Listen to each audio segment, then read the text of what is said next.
Demək, əvvəlcə razmerləri seçir. Razmerləri seçəndən sonra dırnağı tuturuq belə, tipsini qoyuruq bura.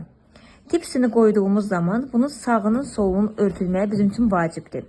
Baxın, belə qoyanda görürük ki, bax bu hissələrdə açıqlıq əmələ gəlir, görürsünüz. Bundan bir razmer böyük götürəndə də tipsi daha enli olacaq. Ona görə bunu biraz yuxarıdan tutanda baxıram ki, hər iki tərəf bağlanır. Düzdür? Onda mən bu hissəni belə silkalayıram. Yumru hissəni götürürəm. Çünki mənə gələ kifayət qədər dırnaqda yer qalmalıdır.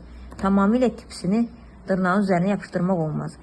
İndi tipsimizi qoyuram. Aha, sağı da, solu da hər tərəfi bağladım. Düzdürmü? Və bunu tipsini yapıştırdığımız zaman qızlar, bunu bu formada yapışdırmaq olmaz.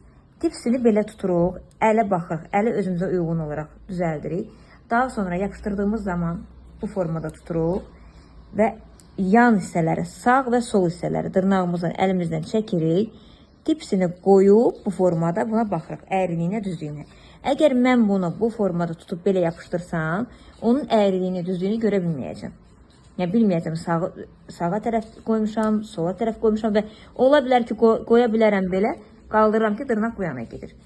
Ona görə məsafəni görməyimiz üçün məsafəni çox saxlayırıq əlimizdə. Sağı solu ətləri çəkirik, tipsini yapışdırırıq bu formada, baxırıq düzlüyünə və daha sonra quruduruq. Biz hal-hazırda bu günləri soft gellə istifadə edəcəyik, soft gel tipslərlə. Soft gel tipslərimizi də biz baza ilə yapışdırırıq, kleyinə yapışdırmırıq. Bunlar baza ilə yapışan tipslərdir. Ona görə də tipsimizin içinə bazanı vururuq bu formada. Vurduq və çevirdik. Sağ-sol hissələrin ətlərini çəkirik arxaya. Tipsini tuturuq, qoyuruq bu formada və yapışdırırıq. Yapışdırdığımız zaman da baxırıq bu qoyunu. Sonra aparatın altına göndərir. O balaca aparatın altında saxlayırıq. Bu qədər.